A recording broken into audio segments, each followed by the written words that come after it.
Assalamualaikum, korang semua pernah tak? Korang rasakan korang adalah manusia paling malang dalam dunia, ataupun korang ni manusia yang paling tak ada untung, paling tak ada nasib senang, ataupun paling tak bernasib baik dalam dunia ni.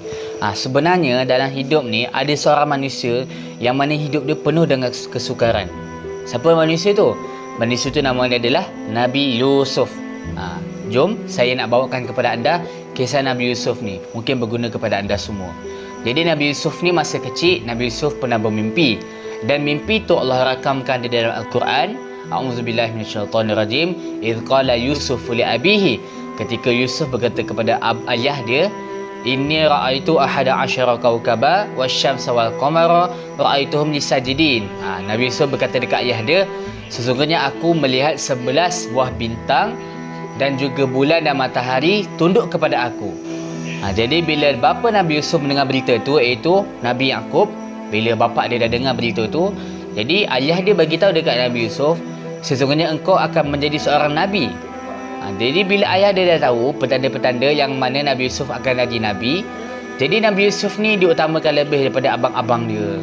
Jadi bila abang-abang dia ni dah nampak macam ayah dia dah lebihkan Yusuf berbanding kita lah, kemudian abang-abang dia pun mulalah dengki. Jadi satu hari tu abang-abang dia nak bawa Yusuf ni keluar untuk pergi memburu lah kalau tak silap. And then Nabi Yaqub dia risau. Dia kata, aku risau kalau korang bawa Yusuf keluar, korang akan dimakan serigala. Yusuf akan dimakan oleh serigala. Tetapi apa abang-abang dia kata? Abang-abang dia kata, sebelum Yusuf dimakan serigala, kami dah makan serigala tu balik. Jadi Nabi Yaqub ni walaupun susah untuk melepaskan Nabi Yusuf, tapi Nabi Yaqub kena melepaskan juga. Sebab abang-abang dia dah bagi jaminan macam tu. Jadi selepas Nabi Yusuf dan abang-abang dia keluar, bila Nabi Yusuf dah hilang daripada pandangan ayah dia, kemudian abang-abang Nabi Yusuf ni dah mula belasah Nabi Yusuf sampai nak mati dan sebagainya. Padahal tujuan utama diorang adalah untuk mencampakkan Nabi Yusuf ni di dalam perigi. Okey. Kemudian abang dia paling besar ni, dia kata, dah jangan pukul Nabi Yusuf ni, sebab kita janji kita nak jatuhkan dia dalam perigi je. Sebab masa tu Nabi Yusuf dah nak mati dah, sebab kena pukul dengan abang-abang dia. And then dia pun buang Nabi Yusuf ni dalam perigi, dan baju Nabi Yusuf tu diorang koyakkan dan letak sikit darah, yang mana nak tunjukkan Yusuf ni dah dimakan serigala. Jadi bila abang-abang dia dah balik, datang satu rombongan ni, dia nampak Nabi Yusuf ni ada dalam perigi tu. Dia kata, Haza ghulam, ini ada budak dalam ni. And then bila ada rombongan kata macam tu, abang-abang dia pergi balik dekat rombongan tu. Dia kata, ini adalah orang gaji kami yang kami tak nak pakai dah, kami nak buang. Kalau boleh kami nak jual. Dan kemudian abang-abang dia jual dengan harga yang sangat murah. Jadi dekat situ kita tengok bahawa Nabi Yusuf ni masa kecil dia dah ditinggalkan oleh mak ayah dia sejak kecil, Nabi Yaqub. And then abang-abang dia dah mula tinggalkan dia, dah mula buang dia daripada keluarga.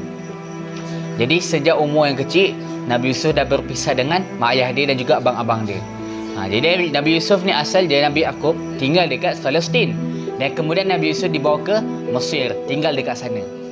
Jadi kisah dia daripada kecil ditinggalkan, and then bila besar Nabi Yusuf ni pula terkena dengan fitnah Zulaikha, yang mana Zulaikha ni menggoda Nabi Musa untuk masuk dalam satu bilik, dan kemudian mengurung Nabi Musa dalam bilik tu, supaya dia dapat berasmara lah dengan Nabi Yusuf.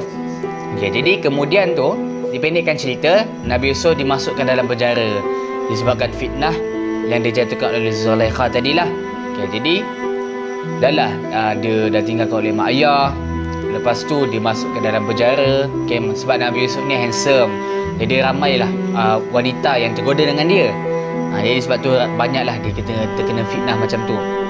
Tapi bila dia dah besar, dia dah jadi Raja Mesir.